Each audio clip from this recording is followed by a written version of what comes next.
특별히 이 사울이 다윗을 죽이려고 했던 그런 내용들을 주로 살펴보았습니다.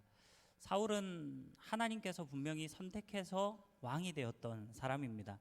그러나 왕이 되고 난 이후에 결국 이 사울은 하나님을 의지하기보다는 자신의 힘을 의지하고 나아갔던 그러한 모습들이 이 사울의 모습에서 나타납니다.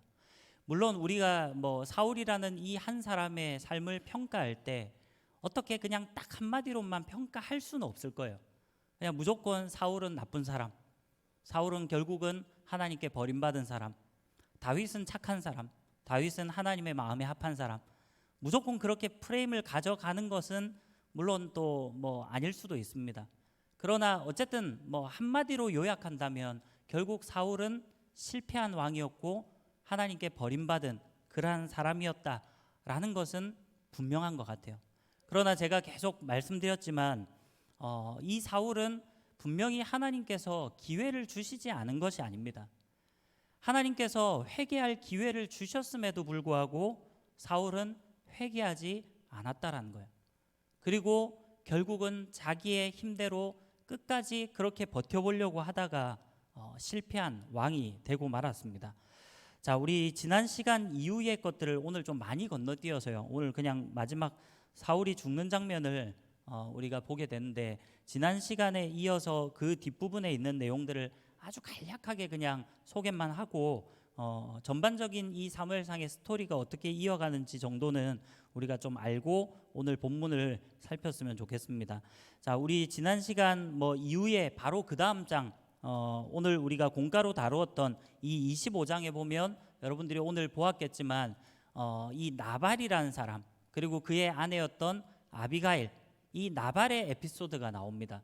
그래서 다윗이 지난 시간에 우리가 사울에게 쫓겨서 결국은 도망치게 되잖아요. 도망치는 그런 상황 가운데 결국은 사울을 살려주고 난 이후에 이 다윗은 또 역시나 사울을 피해서 계속 가게 됩니다. 그러다가 마온 사람, 이 나발이라는 사람, 그 사람의 그 생업은 갈멜에 있었다, 이렇게 소개를 하죠. 그래서 그 땅으로 일단은 이 다윗이 도망을 쳤던 것 같아요. 그러나 이 오늘 공가를 하면서 이야기를 들었겠지만 우리 다윗이 그냥 자기 홀로 피신한 것이 아니라 사실 영웅주의에는 항상 사람들이 몰려들게 돼 있잖아요. 다윗이 골리앗을 물리치는 순간 이 다윗은 적어도 이스라엘의 일약 스타덤에 오른 그러한 장군이 되었어요. 특히나 이 다윗은 또 사울의 딸 미갈과 결혼하면서 결국은 왕의 사위가 되었던 왕의 부마가 되었던 그런 사람입니다. 그러다 보니까 이 다윗 주변에도 많은 사람들이 몰려들었음을 우리는 확인할 수 있습니다. 그 인원이 대략적으로 600명 정도예요. 그래서 이 600명의 사람들이 다윗과 함께 피신했고 또 계속해서 함께 갔던 그런 모습들을 봅니다. 자, 그런 가운데 이 다윗이, 이 나발은 상당한 부자였잖아요. 그래서 그곳에서 이 다윗과 함께했던 다윗의 부하들, 다윗의 사람들이 그 나발의 목자들을 좀 지켜주고, 이렇게 성경의 표현으로라면 그 목자들이 표현이 그렇습니다. 그들이 우리에게 담이 되었다라고 표현을 하죠. 마치 하나의 든든한 울타리가 되어주듯이 그렇게 자기들을 지켜주고 보호해주고 자기들에게 선을 베풀었다라는 거예요. 선대해줬다라는 거예요. 그럼에도 불구하고 도움을 요청하는 이 다윗의 그 도움을 그 요청을 이 나발은 거절을 합니다. 그러나 이 아내였던 아비가일이라는 여자는 성경에서 소개하는 것이 총명한 여인이었고요. 이 말은 지혜로운 여인이었다라는 이야기죠. 그리고 그의 용모가 아름다웠다라고 표현을 합니다. 참 이런 자매들이 다 되면 좋겠네요. 네, 지혜롭고, 얼굴이 이쁜 거는 여러분들 이게 모르겠습니다. 우리 여기 형제들도 많이 있고 다 미혼 남녀들이기 때문에 우리가 청년부에 지금 있는 건데 우리 형제님들에게 제가 굳이 말씀드리자면 얼굴이 중요하지 않습니다. 정말로. 네, 미모는 그 사람의 내면이 만들어내는 것이지 결코 외적인 모습이 그 사람의 아름다움을 나타내지는 못해요. 정말입니다. 저는 뭐 그런 생각을 해요. 어떤 뭐 이렇게 여성을 볼 때 정말 이쁘다라고 판단하는 그 기준이 물론 사람마다 다 다를 거예요. 그런데 그냥 외적으로 예쁜 모습은 그냥 뭐 그러고 내면까지도 예쁘면야 예쁘겠지만, 그러나 내면이 아름답지 않으면 그건 오래 가지 않아요. 정말로. 우리 뭐 TV에 연예인들을 본다든지, 연예인 다 예쁘잖아요.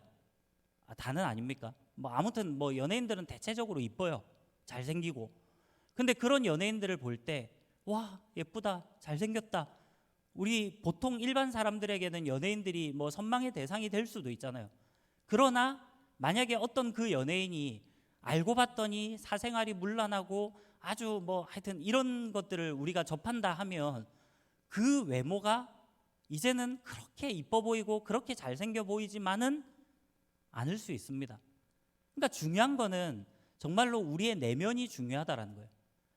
우리가 얼마나 외적으로 뭐 이쁘냐 잘생겼냐 이런 거를 따지기 전에 우리가 정말로 하나님을 신실하게 믿고 섬기고 그렇게 선을 베풀면서 살아가면 그 사람의 내면 자체가 너무나도 아름다운 모습으로 비춰진다라는 거예요.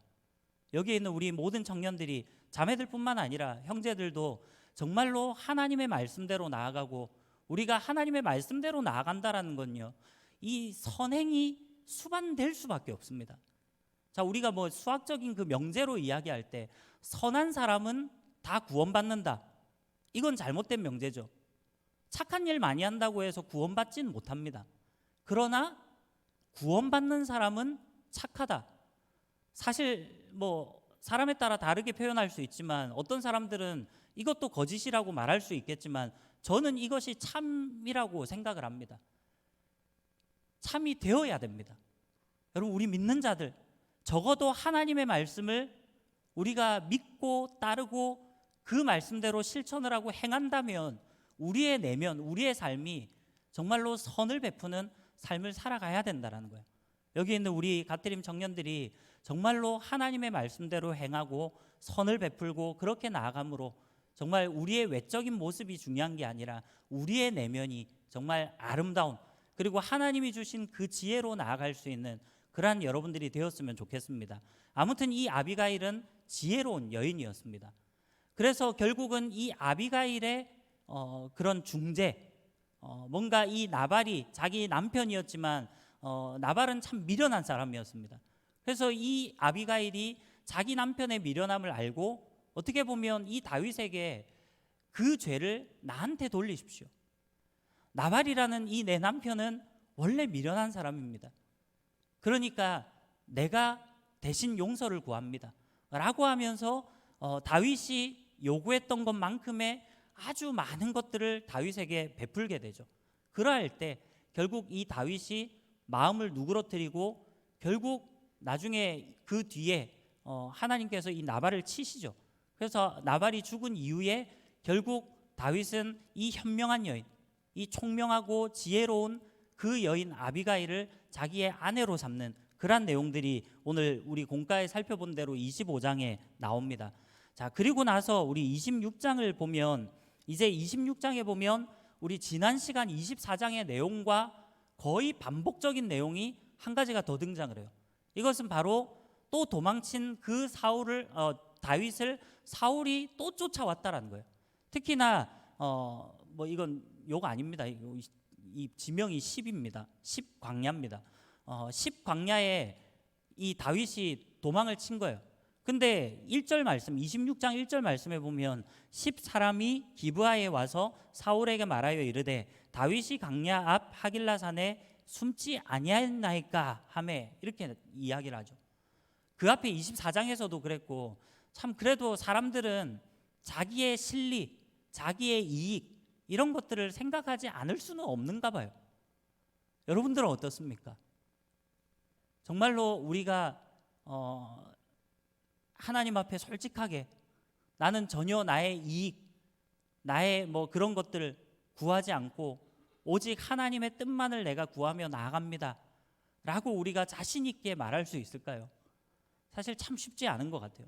우리는 하나님의 말씀대로 행하는 삶을 살아간다고 말하지만 우리도 세상 속에 살아가다 보니까 여전히 우리가 이왕이면 잘 되기를 바라고, 이왕이면 좀 더 많이 가지기를 원하고, 이왕이면 세상에서 성공하기를 원하고, 뭔가 이익을 좀 추구하기를 원하겠죠.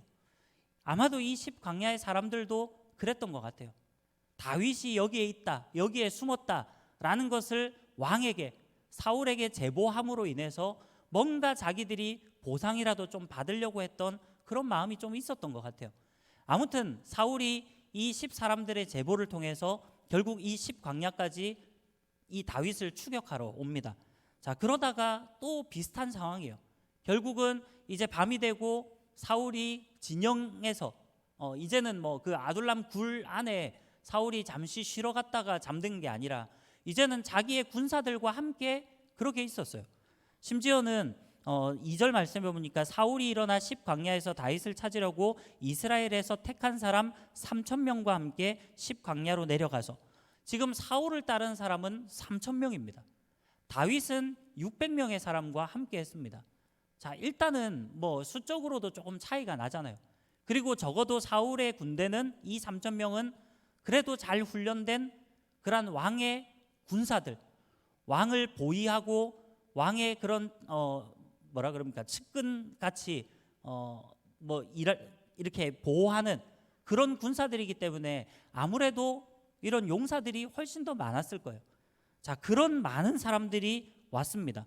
그리고 5절 말씀에 보면 다윗이 일어나 사울이 진친 곳에 이르러 사울과 넬의 아들 군사령관 아브넬이 머무는 곳을 본즉 사울이 진영 가운데 누웠고 백성은 그를 둘러 진쳤더라, 이렇게 나옵니다. 자, 지금 사울이 잠들어 있는 상황이고요. 그 다음에 이 사울을 지키는 군사들도 사울을 중심으로 둘러서 진을 쳤대요. 다시 말하면 사울은 지금 정당하게 뭐 왕이니까요, 그 정도의 대우는 받을 수 있겠죠. 나 좀 쉽게 작게 그러고 잔 거예요. 그리고 군사들이 이 사울 주위를 둘러 진쳤습니다.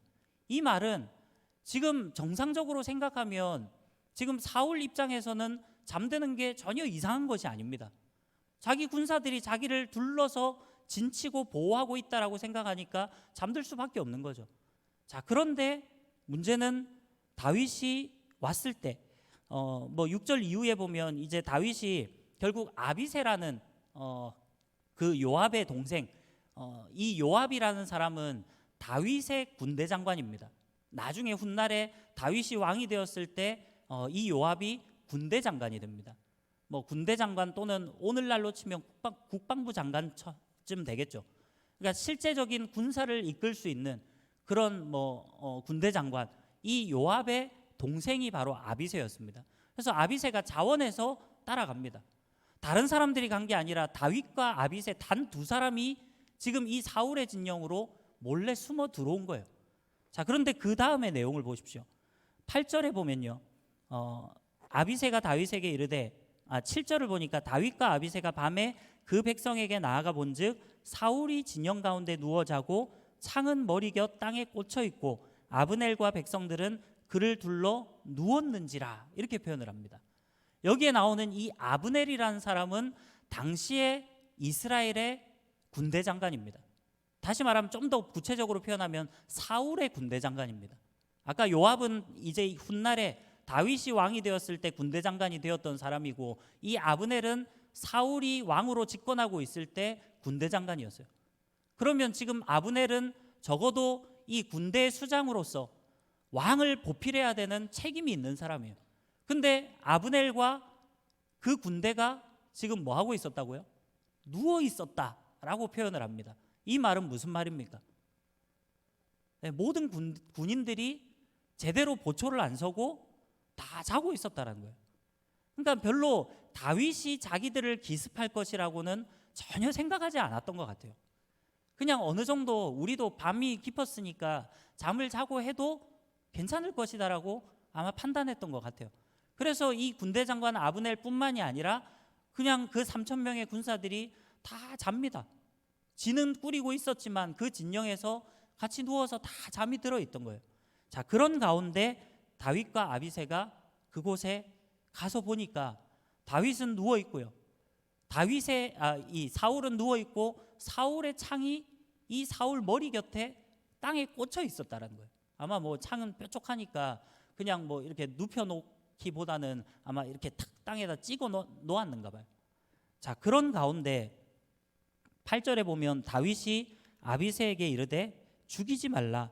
누구든지 손을 들어 여호와의 기름 부음 받은 자를 치면 죄가 없겠느냐, 이렇게 이야기를 해요. 이때 함께 갔던 아비새가 내가 이 사울을 죽이겠습니다 라고 하니까 다윗은 그런 가운데서도 이 아비새를 말립니다. 만류를 하고 죽이지 말라 그래요. 여호와의 기름 부음 받은 자를 치면 어떻게 죄가 없을 수 있겠냐라는 거예요. 자, 그러면서 10절 말씀에 보면 다윗이 또 이르되 여호와께서 살아계심을 두고 맹세하노니 여호와께서 그를 치시리니 혹은 죽을 날이 이르거나 또는 전장에 나가서 망하리라, 이렇게 이야기를 해요. 제가 지난 시간에도 말씀드렸지만 이 다윗이 여러분 사울에게 감정이 전혀 없었을까요? 자기를 죽이려고 하는 이 사울을 향해서 다윗이 정말로 아무런 감정 없이 진짜 그냥 성인 군자처럼 사울이 그래도 기름 부음 받은 왕이고 그래도 나의 장인어른이고 그러니까 나는 그냥 괜찮아, 전혀 아무 감정 없이 그냥 괜찮았을까요? 전혀 그렇진 않을 거예요. 다윗도 분명히 사울에 대해서 마음에 힘든 그런 마음들이 있었을 겁니다. 그럼에도 불구하고 이 다윗은 그 모든 것을 자기가 행하는 것이 아니라 하나님께 모든 것들을 맡겼다라는 거예요. 지금도 이 이야기가 무슨 이야기입니까? 하나님께서 그를 반드시 치실 것이다 라고 이야기를 해요. 다윗은 하나님께서 그 원수자의 그런 보복을 하실 것이다 라는 것을 믿고 있었다라는 거예요. 그래서 우리 다윗의 시편에 보면 그런 구절들이 많죠. 그 대적을 향해서 하나님이 원수를 갚아주시도록, 하나님께서 그들을 치시도록, 하나님께서 그들을 멸하시도록 그렇게 토로하고 기도하는 그런 시편의 내용들이 참 많습니다. 그러나 다윗은 하나님께 그렇게 토로하고 기도할지라도 자신의 손으로는 기름 부음 받은 자를 치지 않는다라는 거예요. 자, 그런 가운데 결국은 그 창과 옆에 있는 물병만을 가지고 나옵니다. 자, 그리고 나서 26장 그 뒤에 내용에 보면 이제 다윗이 아브넬을 책망을 합니다. 아브넬을 부르면서 야, 네가 군대 장관인데 어떻게 왕을 제대로 보필하지 않을 수가 있느냐 라고 아브넬을 막 책망을 합니다. 그 소리를 들은 사울이 역시나 24장에 우리 지난 시간에 내용과 같이 내 아들 다윗아 이러면서 또 막 뭐 해요. 이게 쇼인지 진짜 일시적으로나마 정신을 차리는 건지 모르겠지만 어쨌든 이번에도 이 사울은 역시나 내 아들 다윗아 라고 부르면서 이야기를 합니다. 특별히 21절 말씀, 사무엘상 26장 21절 말씀에 보니까 사울이 이르되 내가 범죄하였도다. 내 아들 다윗아 돌아오라. 내가 오늘 내 생명을 귀하게 여겼은즉 내가 다시는 너를 해하려 하지 아니하리라. 내가 어리석은 일을 하였으니 대단히 잘못되었도다 하는지라. 이렇게 이야기를 해요. 사울이 지금 내가 잘못했다, 내가 대단히 잘못된 일을 했다, 내 아들 다윗아 돌아와라 라고 이야기를 하는 거예요. 여러분 사울이 뭐 어쨌든 일시적으로 뉘우쳤을지는 모르겠습니다, 진심으로. 그러나 여러분 잘 아시겠지만 우리 24장의 내용도 그랬고 오늘 26장의 내용도 그렇고 오늘 이 내용이 끝나고 이 뒤의 내용을 보면 역시나 사울은 또 그래도 다윗을 죽이려고 했던 그러한 모습들을 우리가 보게 됩니다. 이것을 통해서 우리가 생각할 수 있는 것은 결국 진정한 회개라는 것은 반복적인 죄악을 계속해서 짓는 것, 여러분 이것은 진정한 회개라고 말할 수 없을 거예요. 제가 누차 아마 이 회개에 대해서는 여러 번 설교 시간에 말씀드린 적이 있습니다. 여러분 회개라는 것은 그냥 뉘우치는 것으로 끝나서는 안 됩니다. 뉘우쳤다면 다시 돌이키고 다시 유턴해서 원래 자리로 돌아와야 돼요. 여러분 잘못된 길로 가는 것을 뻔히 알면서도 그냥 모르겠다 하고 끝까지 가면 우리는 결국 목적지를 잃어버릴 수밖에 없는 겁니다. 내비게이션을 틀고 우리가 운전을 하고 가다가 경로를 이탈할 때가 있죠. 그러나 그렇게 됐다면 다시 유턴해서 아니면 길을 돌아서든지 원래 자리로, 원래 목적지로 돌아와야 되는 거예요. 그게 진정한 회개라는 겁니다. 근데 많은 그리스도인들이 회개한다라고 이야기하지만 그냥 뭔가 그래도 내 양심에 찔리는 게 있으니까, 그래도 내가 하나님을 믿는 사람이라고 이야기를 하니까 뭔가 양심의 가책은 느끼고, 교회에 오면 평일에는 흥청망청 그냥 죄 짓고 살다가 그래도 양심이 있으니까 주일에는 교회 나오니까 뭔가 마음에 찝찝함은 있고, 그러니까 나름대로 해결하고 한답시고 하는 게, 하나님 용서해 주십시오, 내가 뭐 알게 지은 죄 모르게 지은 죄 뭐 그냥 다 용서해 주십시오, 그렇게 기도하고 이 1시간 예배 드리고 시간 때우다가 가면 그것으로 뭔가 내 마음이 편할 것이라고 생각을 해요. 물론 그런 마음이 일시적으로 있을 수 있습니다. 그러나 다시 이 자리를 떠나서 우리의 삶의 현장으로 나아갔을 때, 여러분 다시 죄를 짓고 똑같이 세상적인 그런 삶으로 나아간다면 그것은 하나님 앞에 우리가 진정으로 회개했다라고 말할 수 없는 것입니다. 결국 결론적으로 오늘 이 본문을 우리가 보면서도 결론적으로 사울의 실패한 이유가 무엇입니까? 사울은 하나님께서 회개할 기회를 주었음에도 불구하고 회개하지 않았다라는 거예요. 성경에서 결국 실패한 인물들을 보십시오. 가룟 유다, 결국 회개할 기회가 있었음에도 불구하고 회개하지 않았다라는 거예요. 제가 한 번씩 이야기하지만 베드로와 가룟 유다, 이 두 사람을 놓고 비교해 보자면요, 여러분 베드로도 예수님을 뭐 팔아먹은 정도까지는 아니지만 부인했습니다. 근데 이것을 가볍게 생각할 수 있을까요? 베드로는 그냥 자기 혼자 부인한 정도니까, 가룟 유다는 팔아먹었으니까 더 나쁜 죄, 더 나쁜 사람. 물론 인간적인 기준으로는 그렇게 놓고 볼 수도 있겠지만, 그러나 하나님이 보실 때는 똑같은 죄라는 거예요. 베드로가 예수님을 3번 부인했을 때 그저 자신의 마음으로 3번 부인했을까요? 아니에요.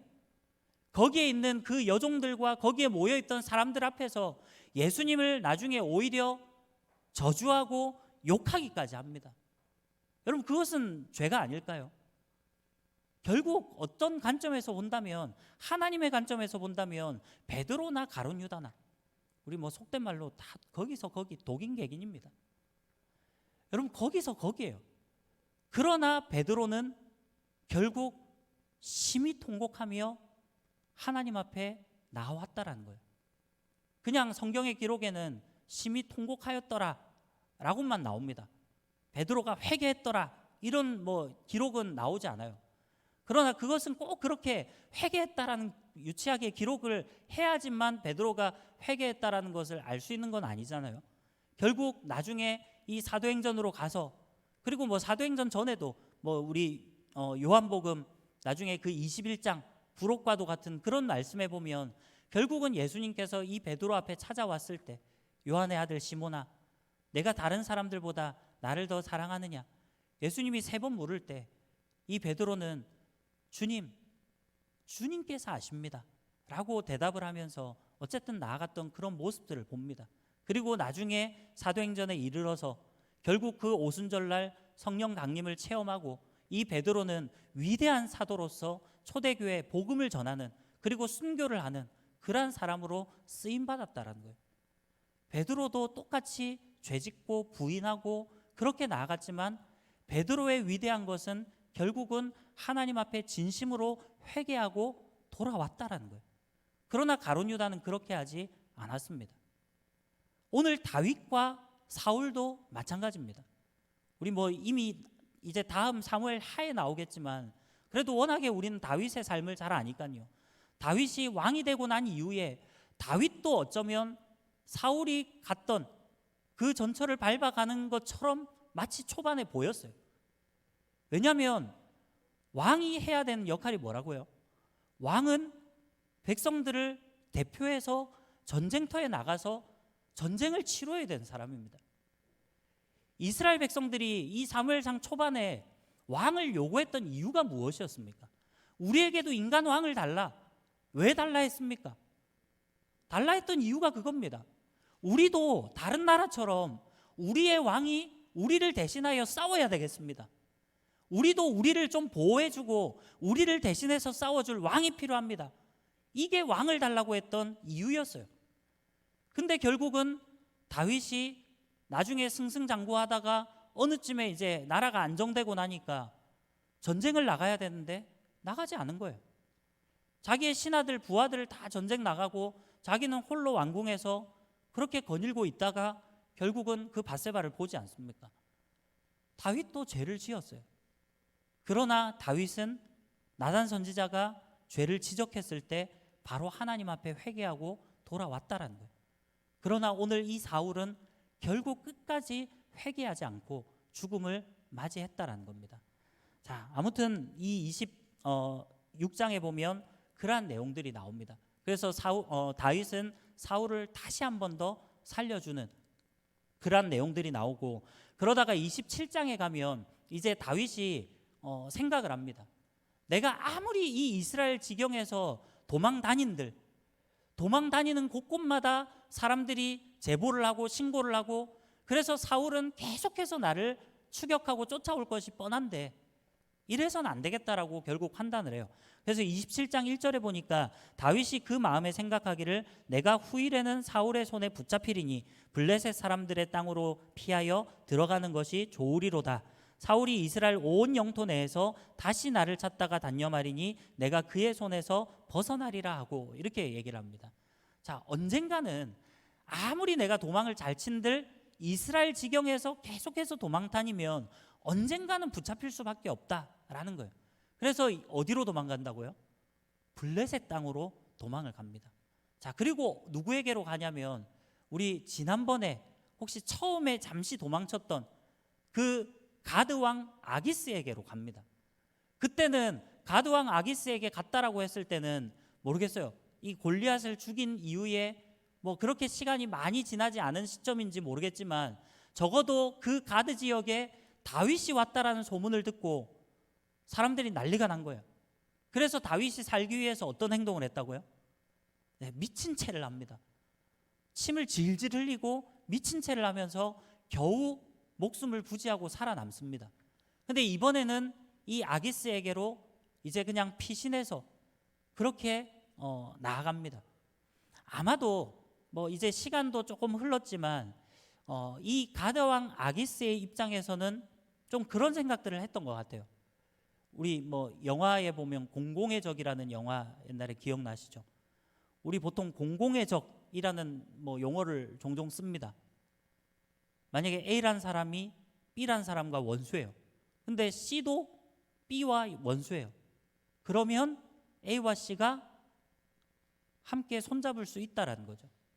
어쩌면 좀 그런 마음이 있었는지도 모르겠어요. 아기스의 입장에서 생각해 보면 처음에는 이 다윗이 우리 이 가드의 최고의 용사 골리앗을 죽인 우리의 원수, 그냥 단순히 이렇게 생각했는데 지금 흘러가는 그런 모양새 꼴을 보니까 사울이 이 다윗을 죽이려고 안달이 났다.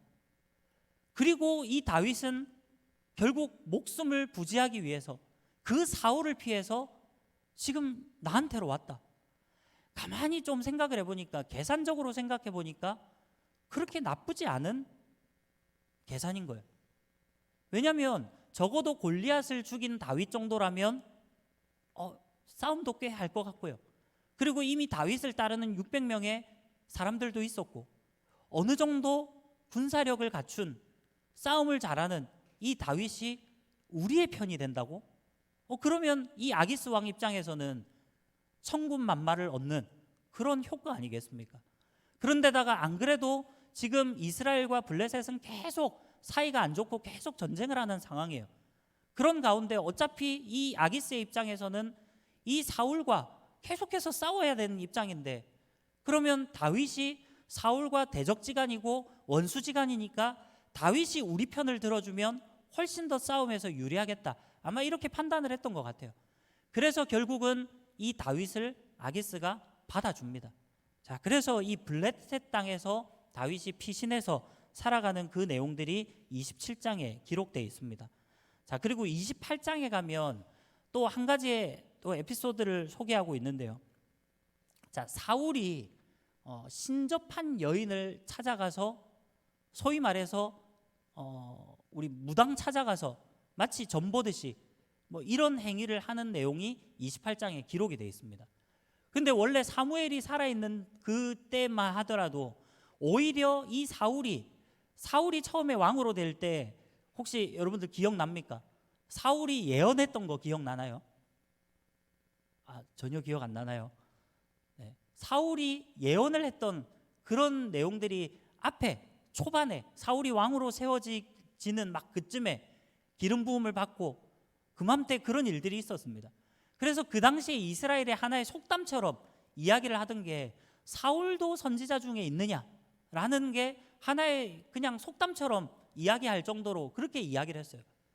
그러다 보니까 아마도 이 사울은 자신이 나름대로 하나님의 예언을 받기도 하고 나름대로 또 사무엘 선지자가 있었고 그렇기 때문에 이 땅에서 그런 신접한 무당들, 우상 숭배자들 이런 사람들을 처음에는 다 쫓아내야 되겠다 해가지고 그런 사람들을 다 이스라엘 지경에서 쫓아냅니다. 그런데 이제 와서는 사무엘도 죽고 없고 사울이 하나님 앞에 구하려고 막 나름대로 시도는 해요. 근데 하나님께서 더 이상 꿈으로도 환상으로도 뭐 계시로도 더 이상 사울을 만나주지 않는 거예요. 그러자 이제 다급한 사울이 신접한 여인을 찾아갑니다. 그리고 자기가 사울이 아닌 것처럼 변장을 하고 가요. 그러니까 이 신접한 여인이 처음에 그래요. 아니, 우리 지금 이 나라의 왕이, 이 사울이라는 왕이 지금 신접한 자들, 그런 무당들을 다 쫓아내고 했는데 당신 왜 찾아왔습니까? 뭐 속된 말로 이거는 당신 이렇게 하고 나도 이런 행위를 잘못하다가 걸리면 나도 죽고 당신도 죽고 이게 잘못될 수 있어요. 일종의 그런 이야기겠죠. 그러니까 사울이 괜찮다, 절대 그런 일 없다 그러면서 부탁을 하는 거예요. 그랬는데 그럼 내가 누구를 불러내릴까? 라고 하니까 사무엘을 부르라고 이야기를 합니다. 그런 가운데 이 신접한 여인이 뭐 어쨌든 이게 영적인 행위라서 그런지 몰라도 나름대로 그것을 바로 눈치를 챕니다. 그래서 당신이 사울인데 왜 거짓말했습니까? 라고 이야기를 하면서 어쨌든 사무엘이 이 신접한 신접이라는 게 그런 행위잖아요. 일종의 이 여인의 몸에 죽은 영혼을 이렇게 불러오는 의식을 하는 겁니다. 그래서 사무엘이 이 여인에게 어떻게 보면 신접을 하는 그런 상황이 지금 이 28장에 기록이 되어 있어요. 그리고 사무엘이 이야기를 합니다. 왜 나를 불렸나? 참 그래요. 이 사무엘이 보면 되게 귀찮은가 봐요. 귀찮은 듯이 나를 성가시게 왜 나를 부르느냐 이렇게 얘기를 해요. 근데 사울은 어떤 입장입니까? 내가 지금 다급합니다. 그러면서 이야기를 해달라고 부탁을 합니다. 그런데 사무엘은 뭐라고 얘기를 해요? 우리 28장 16절에 보면 사무엘이 이르되 여호와께서 너를 떠나 내 대적이 되셨거늘 네가 어찌하여 내게 묻느냐? 여호와께서 나를 통하여 말씀하신 대로 내게 행하사 나라를 내 손에서 떼어 내 이웃 다윗에게 주셨느니라. 네가 여호와의 목소리를 순종하지 아니하고 그의 진노를 아말렉에게 쏟지 아니하였으므로 여호와께서 오늘 이 일을 내게 행하셨고 여호와께서 이스라엘을 너와 함께 블레셋 사람들의 손에 넘기시리니 내일 너와 내 아들들이 나와 함께 있으리라. 자, 나와 함께 있으리라, 이게 무슨 말인지 알겠습니까? 지금 사무엘은 어디에 있습니까? 사무엘이 죽었잖아요. 근데 너와 내 아들들이 나와 함께 있겠다. 이 말은 나와 함께 낙원의 천국에 있겠다 이 말이 아니에요. 그냥 육신의 죽음을 당하는 이 상황을 이야기하는 겁니다. 결국 죽을 것이다 라는 것을 이 사무엘이 오히려 예언을 하고 있는 거예요. 자, 그러면서 20절에 보면 사울이 갑자기 땅에 완전히 엎드려지니 이는 사무엘의 말로 말미암아 심히 두려워하며 또 그의 기력이 다하였으니 이는 그가 하루 밤낮을 음식을 먹지 못하였음이니라. 이렇게 나옵니다. 자, 안 그래도 지금 밥도 제대로 먹지 못한 상황이고 마음은 다급하고 그런데다가 사무엘이 좋은 긍정적인 이야기를 해준 것이 아니라 결국 네 나라를 다윗에게 줄 것이다. 그리고 하나님이 너의 대적이 됐다. 그리고 너와 네 아들들이 죽을 것이다.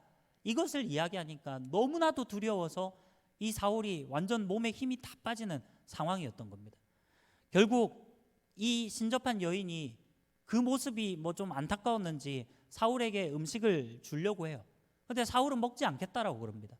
근데 결국은 그의 신하들이 계속 뭐 옆에서 권하고 해서 결국 뭐 음식을 먹어요. 그리고 다시 기력을 찾는 뭐 이런 내용이 이제 28장의 내용에 나옵니다. 자, 그리고 나서 29절에 보면 이제 블레셋과 드디어 이 사울이 전쟁을 하는 이런 상황이 벌어집니다. 근데 여기에 이 아기스가, 이 가드 왕 아기스가 다윗을 전쟁에 출전시키려고 다윗을 데리고 갑니다.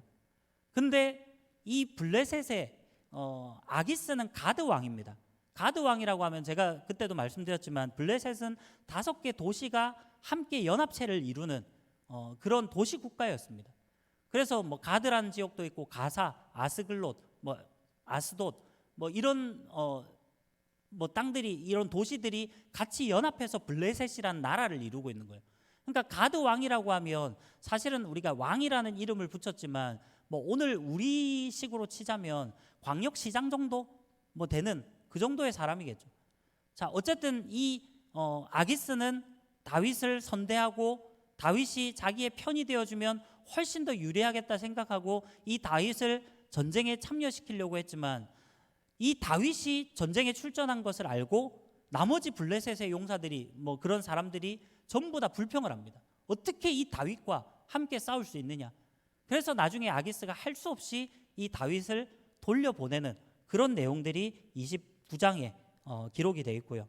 그 다음에 이제 30장에 보면 다윗이 아말렉 족속을 쳐서 물리치는 상황이 나와요. 결국은 전쟁터까지는 갑니다. 그랬다가 나중에 다시 돌아오게 되는데 돌아와서 보니까 이제 이 가드 지역도 전부 다 전쟁을 치르기 위해서 이스라엘과 전쟁을 치르기 위해서 다 참전을 한 거잖아요. 그러니까 정작에 비워뒀던 그 땅에 아말렉 사람들이 침범을 한 거예요. 하여튼 이 아말렉이라는 민족은 그런 민족입니다. 제대로 된 땅을 차지하지 못해서 옛날 그 우리 출애굽하던 그 당시 있잖아요. 그 시절에도 보면 광야 주변에 거기서 겨우겨우 뭐 이렇게 살아가면서 계속해서 좀 그런 약소한 그런 민족이나 그런 곳을 기습적으로 공격하고 치는 이런 일들을 잘했던 민족이 아말렉 민족이에요. 그러니까 지금 이 가드 사람들이 다 전쟁을 치르러 갔다라는 것을 알고 그 사이에 이 아말렉 사람들이 와서 뭐 그런 재물이라든지 심지어는 부녀자들을 다 사로잡아 갑니다.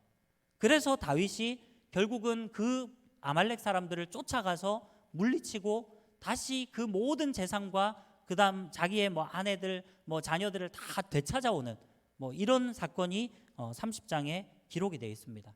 자, 그리고 나서 이제 사무엘상을 마무리하는 이 기준이 원래 사무엘상하 그리고 뭐 열왕기 뭐 상하까지 원래 같은 책이라고 이야기를 해요.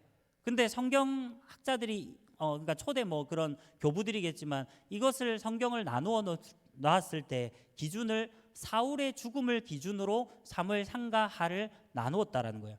자, 아무튼 이 31장의 마지막 사무엘상 마지막은 사울이 죽는 것으로 끝을 맺습니다. 자, 이거를 우리가 사무엘상의 나름대로 의미로 본다면 결국 이 사무엘상의 처음의 내용이 뭡니까?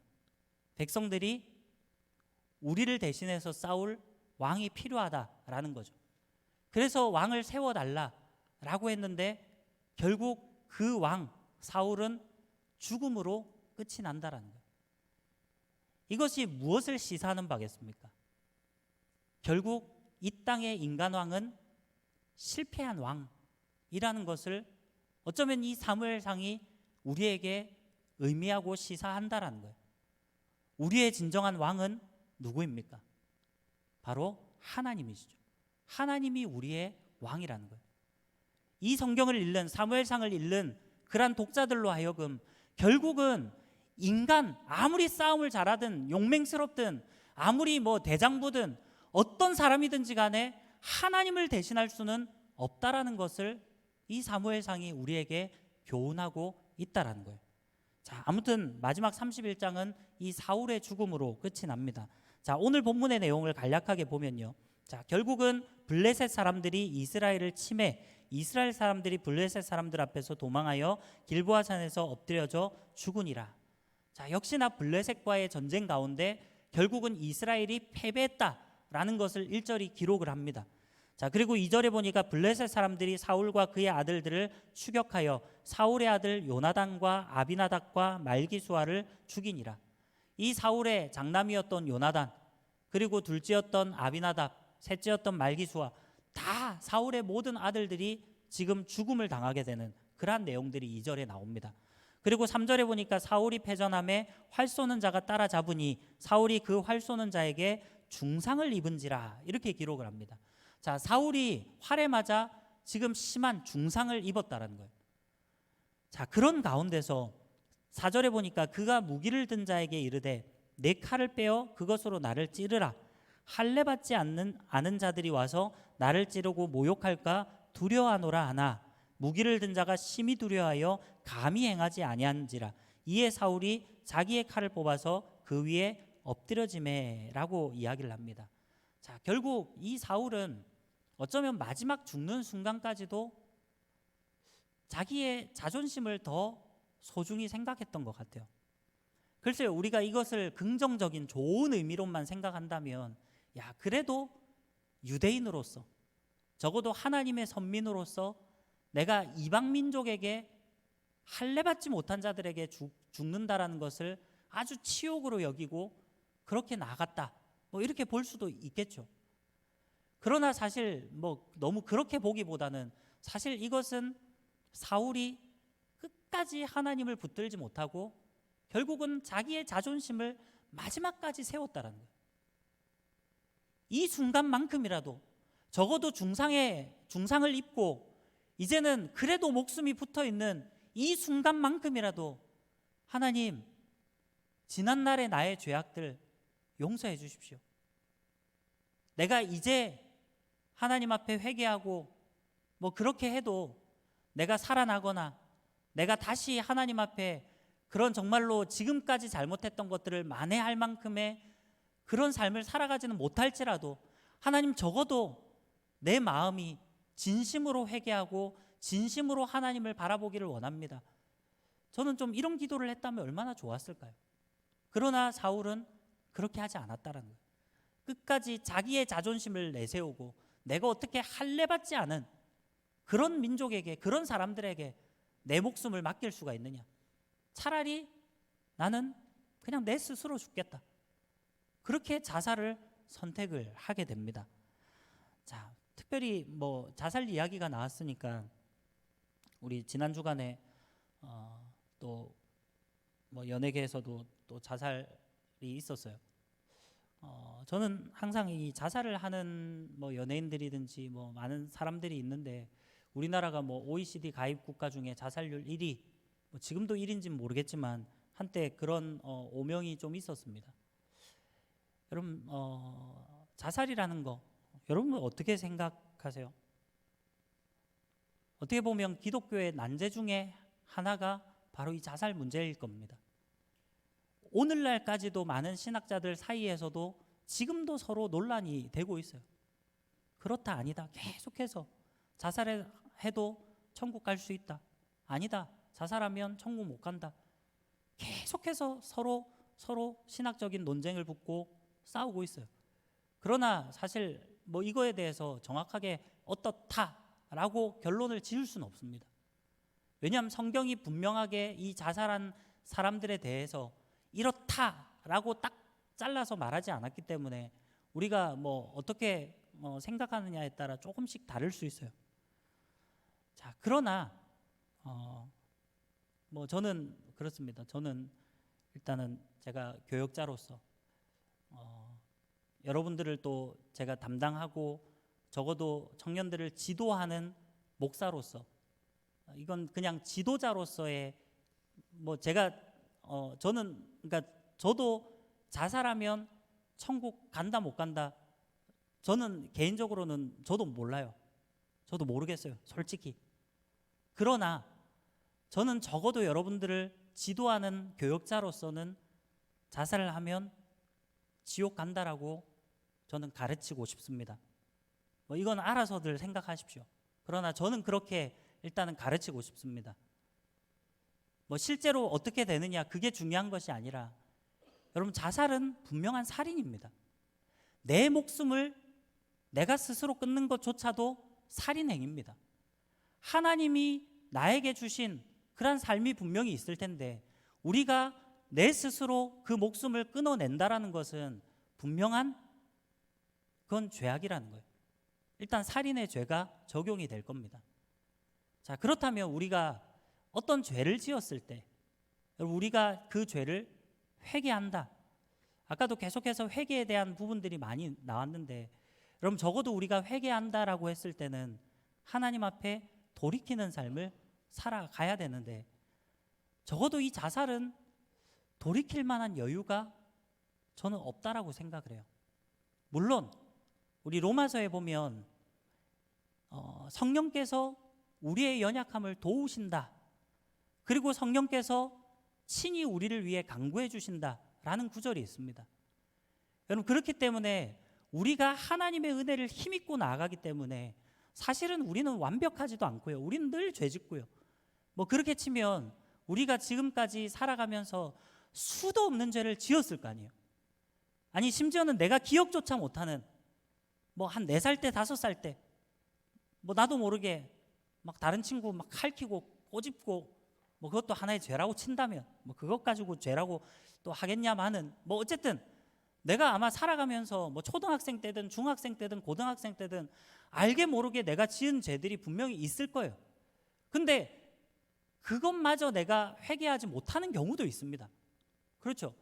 우리가 살면서 어떻게 일일이 내가 지은 죄에 대해서 모든 것들을 완벽하게 100% 찾아내서 회개할 수 있겠습니까? 그러나 그것은 우리가 어떻게 좀 받아들여야 되냐면 성령께서 우리를 도우시기 때문에, 그리고 성령 하나님은 우리를 깨닫게 하시는 분이에요. 다시 말하면 우리의 죄를 하나님께서 깨닫게 해주신 때가 있다라는 거예요. 그러한 것들에 대해서 우리는 회개하고 나아갈 수 있습니다. 또 설사 우리가 정말 사소한 그런 죄악들 기억하지 못하는 게 있다 할지라도 성령께서 친히 우리를 도우시기 때문에 그런 거 가지고 우리가 내가 초등학교 때 거짓말 한번 한 적이 있는데 그거 내가 기억해내지 못해가지고 그거에 대해서는 내가 회개를 못했는데 그것 때문에 내가 천국 못 간다, 이런 건 아니에요. 천국 가는 문제는 내가 예수 그리스도를 믿는 그 믿음으로 나아가는 겁니다. 물론 그 믿음 안에 우리의 삶의 행위들이 따라가기 마련이에요. 그러나 그런 거 가지고 하나님께서 너 초등학교 3학년 때 너 거짓말 한번 한 적 있잖아. 그거 너 회개 안 했던데. 네가 지금까지 모든 죄를 다 회개했으나 네가 딱 하나 그거 회개 안 했더라. 그래서 너는 완벽한 회개가 안 됐기 때문에 너는 천국 못 가. 하나님 결코 그런 하나님이 아니라는 거예요. 여러분, 그런 거 가지고 우리가 구원 못 받는 건 아니에요. 그러나 이 자살의 문제는 좀 다른 것으로 저는 봅니다. 적어도 우리가 마지막 그 자살을 선택하는 순간 그것으로 우리의 이 땅에서의 삶은 바로 끝이 나버리는 겁니다. 그럼 성령께서 친히 간구해 주시는 그런 기회조차도 없다라는 거예요. 자, 그래서 우리가 성경에 많은 인물들 중에 간혹 자살한 인물들이 있습니다. 오늘 사울도 그렇고 또 가룟 유다도 그렇고 또 누가 있을까요?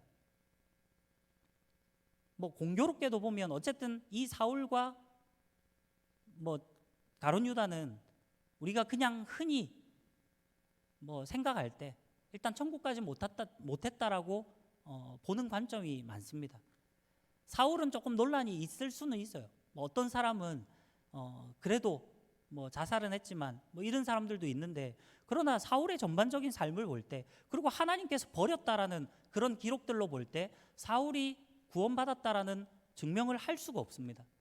어쨌든 공교롭게 자살을 한 사람들이 다 구원받지 못했다라고 우리는 봅니다. 자, 그러나 조금 별개의 경우들이 있어요. 또 자살한 사람 누가 있을까요?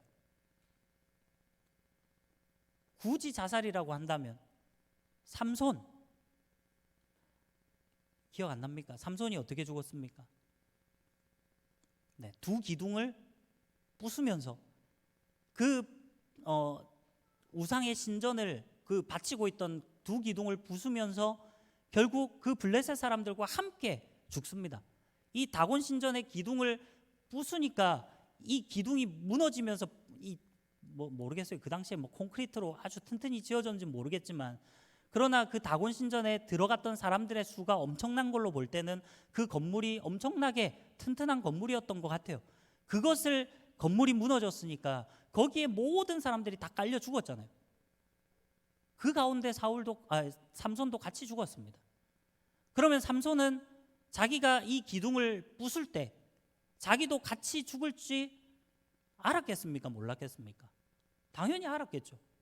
오히려 삼손이 그렇게 고백을 하잖아요. 내가 그들과 함께 죽으리라 하면서 기둥을 부숴요. 그러면 이것을 어떻게 봐야 되느냐라는 거예요. 그래서 삼손이 자살했기 때문에 구원받지 못했다, 천국 가지 못했다, 이렇게 말할 수 있을까요? 참 애매합니다.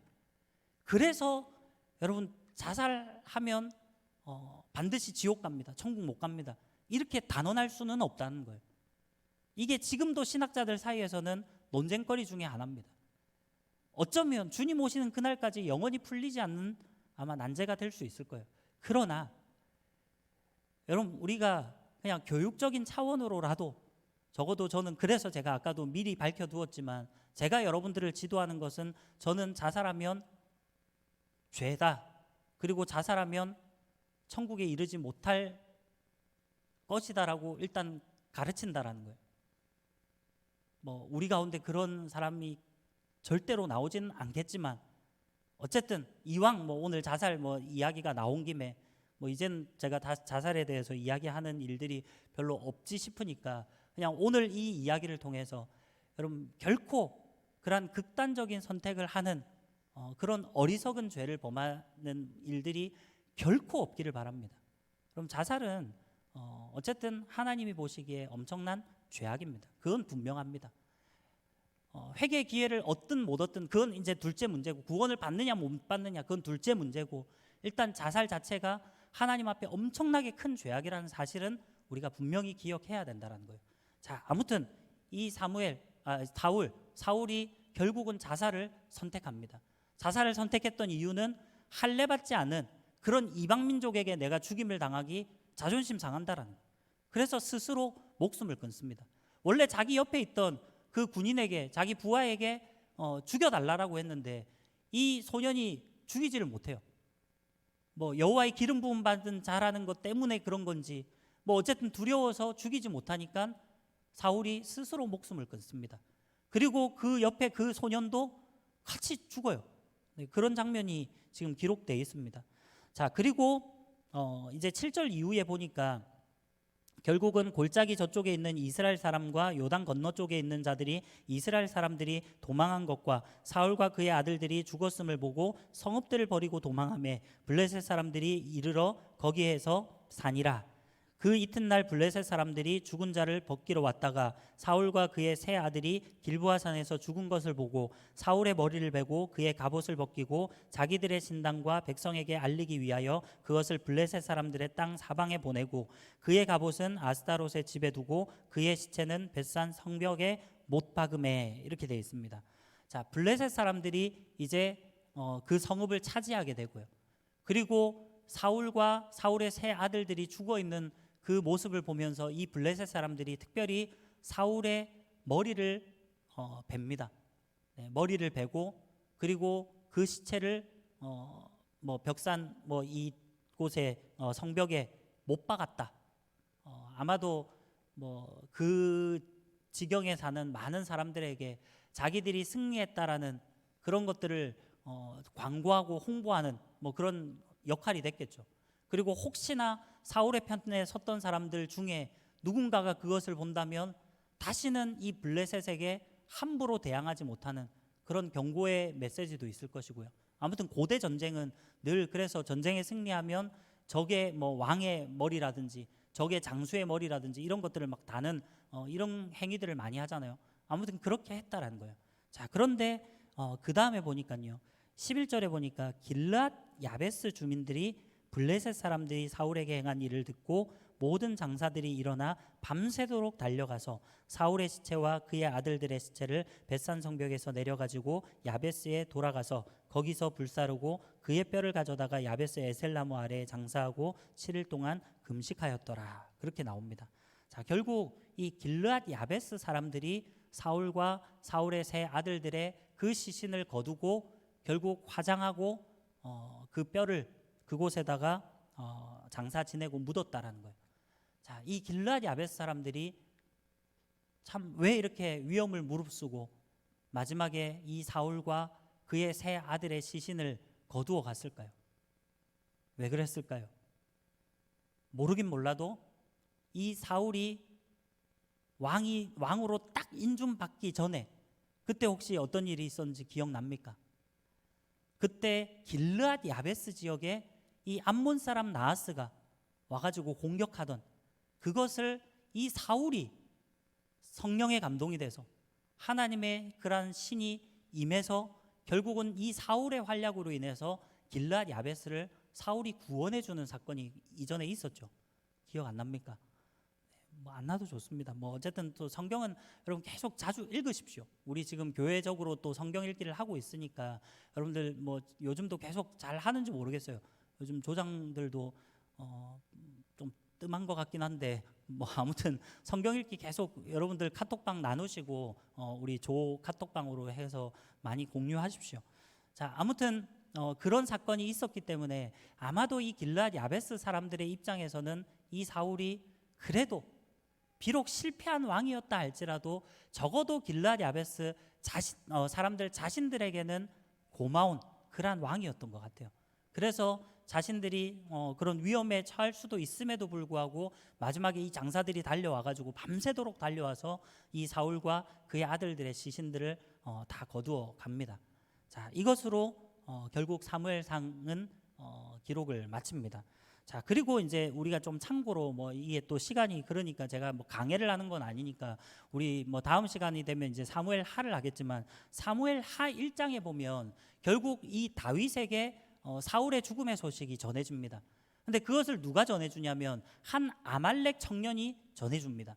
근데 이 아말렉 청년이 와가지고 무슨 이야기를 하냐면 사울이 어떻게 죽었냐라고 다윗이 물어보니까 사울이 심한 부상을 당해서 자기한테 좀 죽여달라. 소위 말해 안락사인 거죠. 그래서 내가 너무 고통스러우니까 네가 나를 좀 죽여달라라고 했다라는 거예요. 그래서 이 아말렉 청년이 사울을 죽이고 그 왕관과 팔찌를 들고 왔다라고 이제 이야기를 하는 거예요. 그리고 그것을 다윗에게 가져옵니다. 여러분 이것을 보고 어떻게 여러분 생각이 듭니까? 지금 그러면 사무엘상 31장의 기록과 지금 사무엘하 1장의 기록이 뭔가 좀 안 맞는데? 라는 생각이 들지요. 그럼 우리는 어떤 거를 따라가야 되겠습니까? 네, 결국 사무엘상 31장의 내용이 이게 사실은 팩트라는 거예요. 그리고 사무엘하 1장에 나오는 그 아말렉 청년은 결국은 다윗에게 환심을 사기 위해서 그리고 다윗에게 뭔가 포상을 받고 하기 위해서 사실은 거짓말했을 가능성이 훨씬 더 큽니다. 뭐 여러 가지 정황적으로도 그렇습니다. 만약에 지금 이 청년이 아말렉 사람이라 그랬잖아요. 사울이 처음에 이 청년을 만났을 때 먼저 물어봅니다. 사무엘하 1장에 보면 그 내용이 있어요. 다음 시간에 한번 읽어보십시오. 어디서 온 사람이냐라고 물어봐요. 그러니까 이 아말렉 청년이 나는 아말렉에서 온 사람입니다라고 이야기를 해요. 그러면 한번 생각해 보십시오. 만약에 지금 사울이 사무엘상 31장의 내용처럼 할례받지 못한 그 이방 민족에게 내가 죽는 것이 그게 못마땅해서 자살을 선택했다면 아말렉 청년에게 자기를 죽여달라는 게 말이 됩니까? 그건 맞지 않다라는 거예요. 그러니까 이 사무엘하 1장을 보면서 뭔가 성경이 오류가 있다. 성경이 뭔가 뭐 안 맞다. 이게 아니에요. 사무엘상 31장의 내용이 이게 사울이 죽은 팩트의 내용이고 사무엘하 1장에 나오는 그 내용은 이 아말렉 청년이 그냥 자기가 다윗에게 잘 보이기 위한 그런 하나의 뭐 움직임으로 보는 것이 그게 타당합니다. 자, 결국 그렇게 했을 때 다윗은 이 아말렉 청년을 어떻게 합니까? 포상을 했던 게 아니라 결국 이 아말렉 청년을 죽입니다. 네가 여호와의 기름 부음 받은 자를 치는 것을 어떻게 두려워하지 않을 수 있느냐 하면서 오히려 그 아말렉 청년을 죽이는 사건이 사무엘하 1장에 나옵니다. 자, 아무튼 오늘 이 내용들을 통해서 우리가 생각해야 될 것은 결국 제가 앞에서 이미 결론을 지었지만 결국은 우리는 하나님을 바라보며 하나님의 뜻 가운데 거하는 삶을 살아가야 된다는 거예요. 오늘 어쩌면 인간적인 모습으로만 본다면요, 우리는 항상 좀 주인공 중심의 사고방식을 많이 갖고 있기 때문에 성경을 보면 그냥 사울은 나쁜 놈, 다윗은 착한 사람, 늘 이 프레임을 가지고 봐요. 그러니까 사울이 죽는 모습에 대해서는 별로 뭐 괜찮아요. 그러나 우리 입장을 좀 바꿔놓고, 여러분, 내가 사울이라면, 내가 사울의 입장에 처해 있었다면 과연 여러분은 어떨 것 같습니까? 정말로 내가 왕이 되었지만 나보다도 더 각광받는, 더 칭송받고 추앙받는 그런 사람이 내 옆에 있다라고 생각해 보세요. 비교가 되어지고 얼마나 그 열등감에 휩싸이겠습니까? 여러분, 우리라고 사울과 같은 선택을 하지 않으라는 법이 있겠습니까? 인간적인 모습으로만 본다면 어쩌면 참 사울도 딱하고 참 안타까운 삶을 살았다라고 볼 수도 있어요. 자, 그러나 우리는 인간적인 그 안타까움이 혹 있다 할지라도 결국 어쨌든 중요한 것은 이 사울은 하나님의 뜻대로 나아가지 못했다라는 거예요. 그리고 하나님을 끝까지 붙들지 못했다라는 거예요. 결국은 하나님의 그 뜻 가운데서 배제되어지고 결국은 끝까지 회개하지 못한 그런 어리석은 삶을 살았다라는 것을 우리가 이 사무엘상의 전반적인 내용을 통해서 오늘 마지막 이 31장의 사울의 죽음의 내용을 통해서 살펴볼 수 있는 겁니다. 사랑하는 우리 갓드림 청년 여러분, 정말 이 땅을 살아가는 날 동안 정말로 하나님의 뜻 가운데 나아갈 수 있는 저와 여러분들이 되었으면 좋겠습니다. 제가 늘 말씀드리지만 우리는 연약해요. 우리는 실패합니다. 우리는 낙심하고 죄 지을 때가 많아요. 그러나 그럴지라도 우리는 하나님 앞에 회개하고 돌아와야 됩니다. 그리고 하나님의 뜻 가운데 나아가기 위해서 몸부림치는 삶을 살아가야 돼요. 여러분, 그냥 세상에서 흥청망청 살아가는 거, 지금 내가 아무 문제 없는데 나중에 회개하면 되지. 여러분, 나중이라는 시간을 어떻게 장담할 수 있겠습니까? 우리의 인생이 어떻게 될지는 아무도 모를 일이에요. 오늘, 지금 정말 그 죄악이 생각나거든 회개할 수 있는 그러한 저와 여러분들이 되었으면 좋겠습니다. 내일, 모레, 한 달 뒤에, 1년 뒤에 그때 하나님의 뜻대로 나아가야지. 그때 내가 뭐 조장으로 섬겨봐야지. 그때 내가 임원으로 섬겨봐야지. 그때 내가 좀 열심히 뭐 수요 예배도 나오고 금요 영성기도에도 나오고 그때 내가 특세에도 나와보고. 여러분, 그게 아니라 지금 나에게 주어진 오늘 이 순간 하나님 앞에 순종함으로 나아갈 수 있는 그러한 저와 여러분들이 되기를 간절히 소원합니다. 이 시간에 우리 함께 찬양드리며 나아가도록 하겠습니다.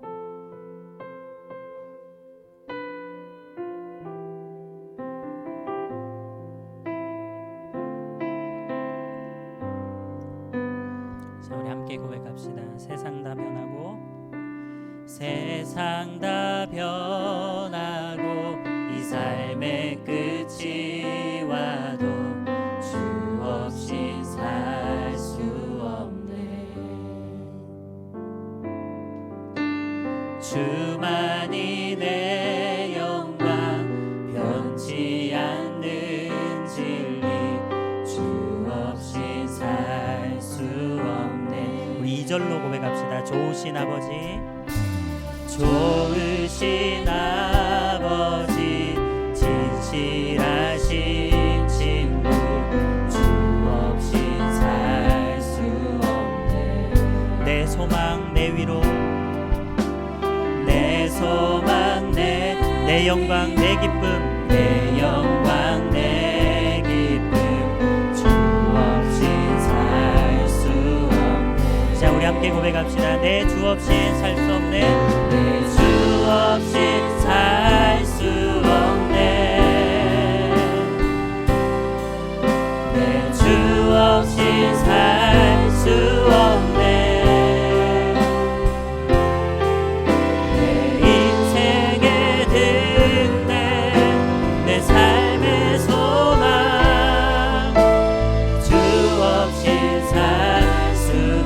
다시 한번 고백합시다. 내 주 없인 살 수 없네. 내 주 없인 살 수 없네. 내 주 없인 살 수 없네. 내 인생의 등대 내 삶의 소망 주 없인 살 수. 우리 마지막으로 한 번 더 고백합시다. 내 주 없인 살 수 없네. 내 주 없인 살 수 없네. 내 주 없인 살 수 없네. 내 인생의 등대 내 삶의 소망 주 없인 살 수 없네. 자, 우리 함께 기도합시다. 오늘 말씀을 기억하면서 우리 기도했으면 좋겠습니다.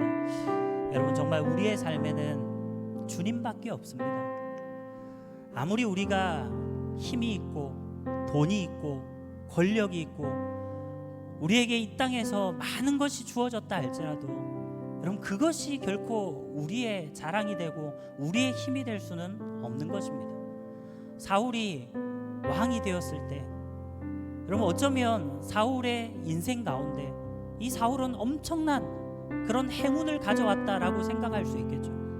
그런데 그에게 그런 부와 권력과 명예와 모든 것들이 주어졌을 때 오히려 사울은 타락하는 삶을 걷기 시작했다는 거예요. 그리고 그제라도 하나님을 찾고 구하고 주님 없이는 내가 살 수 없습니다, 그렇게 고백했다면 사울이 오늘 이렇게 비참한 최후를 맞이하지는 않았을 것입니다. 사울은 끝까지 자기의 힘을 의지하고 자기의 자존심을 내세우고 그렇게 나아가는 실패한 왕이 되었다라는 거예요. 사랑하는 우리 갓드림 청년 여러분, 정말 우리의 삶이 이런 어리석은 사울과 같은 그러한 삶을 살지 않기를 간절히 바랍니다. 우리의 인생의 주인 되시는 하나님을 바라보면서 내가 정말 주님 없이는 살 수 없습니다, 내가 이 땅에서 잘 먹고 잘 사는 것 그게 중요한 게 아니라 하나님 정말로 주님이 나에게 허락하신 그 인생의 목적을 따라서 살아가기를 원합니다. 주님, 내가 주님과 동행할 수 있도록, 주님 뜻 가운데 거할 수 있도록 하나님 나를 붙들어 주시옵소서, 나를 사용하여 주시옵소서, 나의 모든 죄악을 용서해 주시고 온전히 주님 앞에 나아가게 하여 주시옵소서. 우리 말씀을 기억하면서 우리 주님의 성을 한번 부르고 다 함께 통성으로 기도하겠습니다. 주여, 아버지 하나님 감사합니다. 하나님께서 우리를 사랑하시고 붙들어주신 은혜 감사합니다.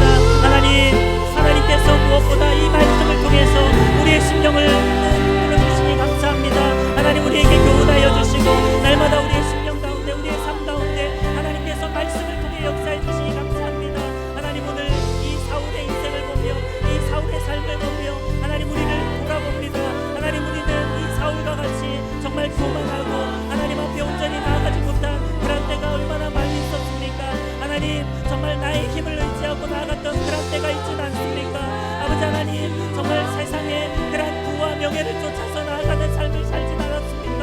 아버지 하나님, 오늘 이 시간 우리의 삶을 돌아보며 돌이키는 삶을 살아가게 도와주시고 혹 우리의 삶이 하나님을 떠나 있었다면 이제라도 주님 앞에 돌아와 하나님의 뜻 가운데 나아갈 수 있는 그런 우리의 삶이 되게 하여 주시옵소서. 아버지 하나님께서 우리 사랑하는 주님 어떻게 모든 삶을 주님 붙들어 주시고 사랑과 은혜가 풍성하신 하나님, 오늘 이 시간 우리가 또 귀한 예배를 통해서 주님의 말씀으로 나아가게 하심을 감사합니다. 아버지 하나님께서 우리의 삶의 주인 되시고 우리의 모든 것 되시는데 우리는 때로 그 주님을 의지하기보다 내 힘대로 내 능력대로 그렇게 나아갈 때가 있었음을 고백합니다. 오늘 사울이 정말로 자기의 힘을 의지하고 하나님을 바라보지 못할 때 결국 이런 비참한 최후를 맞이하고 하나님께 버림당했던 이러한 모습들을 통해서 우리의 삶을 돌아볼 수 있는 그러한 지혜가 있도록 도와주시옵소서. 우리가 더욱더 주님을 쫓고 주님의 뜻을 쫓아 나아갈 수 있도록 인도하여 주시고 혹 우리의 삶에서 하나님을 온전히 바라보지 못하고 세상 가운데 나아갔던 삶이 있다면 하나님, 이제라도 우리의 삶이 주님 앞에 돌이키고 회개하고 돌아올 수 있는 은혜를 허락하여 주시옵소서. 그래서 이제 우리의 남은 평생의 삶이 오직 주님을 따르고 주님 없이는 살 수 없는 그러한 우리의 인생이 될 수 있도록 인도하여 주시옵소서. 주님, 성령으로 우리 가운데 역사하시고 인도하여 주시옵소서. 감사드리며 살아계신 예수 그리스도의 이름으로 기도하옵나이다. 아멘.